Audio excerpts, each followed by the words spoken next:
Standard of Ur is a 4,500-year-old object from Mesopotamia that shows scenes of peace and war. It is made of wood and precious materials from distant lands. It reveals the hierarchy and activities of ancient society, but its original function is unknown.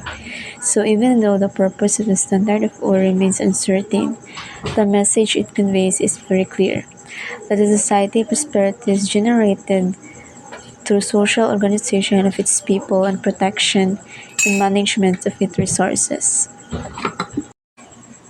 Early civilizations refers to the early stages of human society, characterized by tribal practices, priest kingship, and feudalism.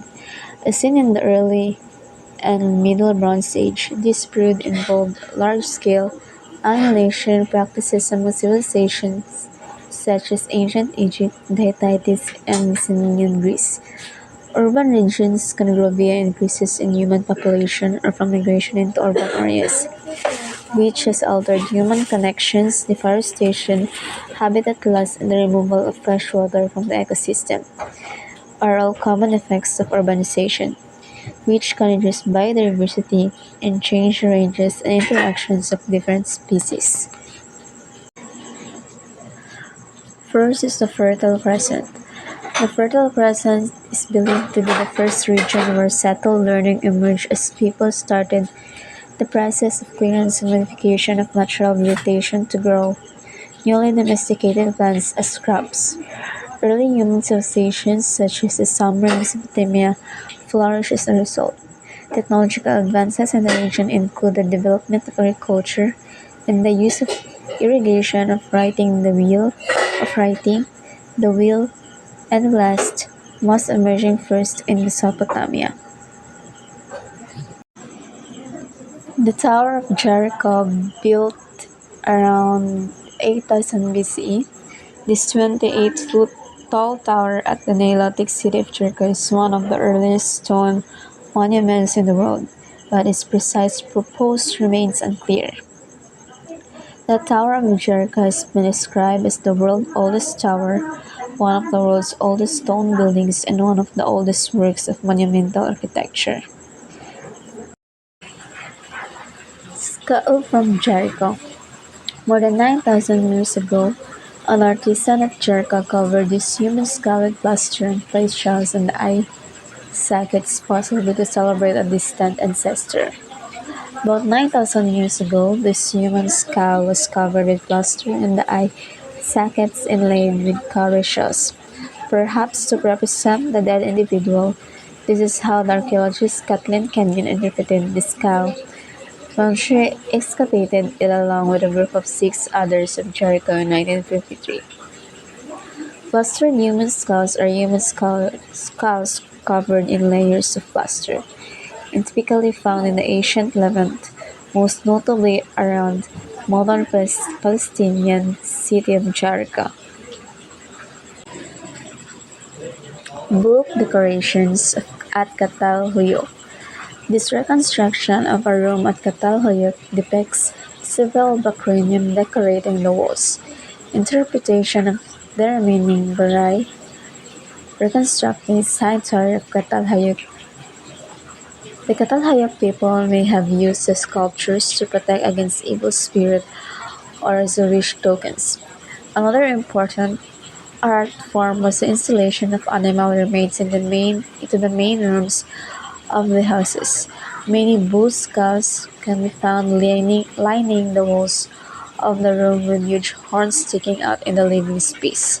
Ritual activities at Katalhuyuk revolved around hunting, death, and animals. Wild bulls were needed for feast, and there are probably taboos or special meanings for leopards and bears.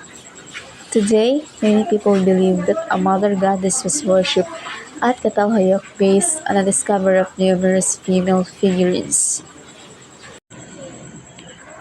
Early summer. By the end of the 4th millennium BCE, urban areas of varying sizes dotted the landscape in summer. Uruk was the largest. Sumer is the earliest known civilization located in the historical region of southern Mesopotamia, now South central Iraq, emerging during the Catholic and early Bronze Ages between the 6th and 5th millennium BC. Like nearby Elam, it is one of the cradles of civilization. Along with the Egypt, Indus Valley, the Earligan culture of the Yellow River Valley, Karal Supi, the Koktuni, Tripilia culture of the Carpathian Mountains, and Mesoamerica, living along the valleys of the Tigris and Euphrates rivers. Sumerian farmers grew an abundance of grain and other crops, a surplus which enabled them to form urban settlements. The world's earliest known texts come from the Sumerian cities of Uruk and the Jamnet Bazaar and date to between. Sumerian cuneiform.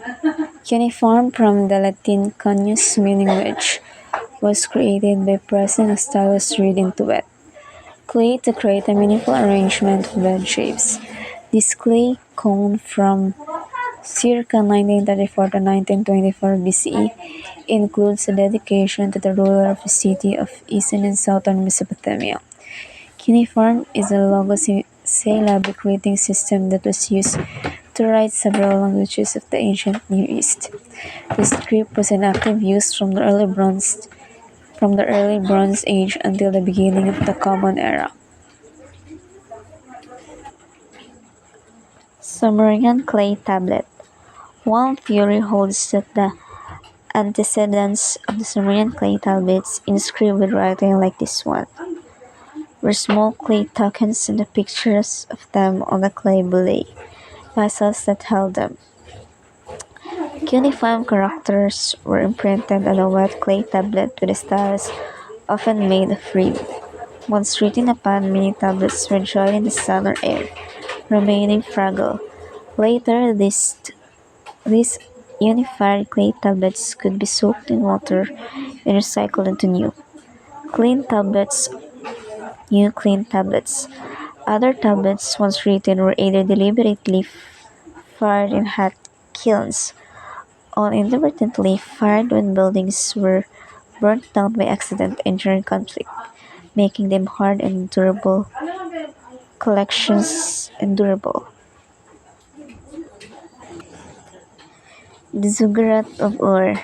The partial reconstructed remains of the once great Ziggurat of Ur, near modern city of Nasiriyah in Iraq, demonstrate the size of these huge temples and the enormous human resources spent on their reconstruction.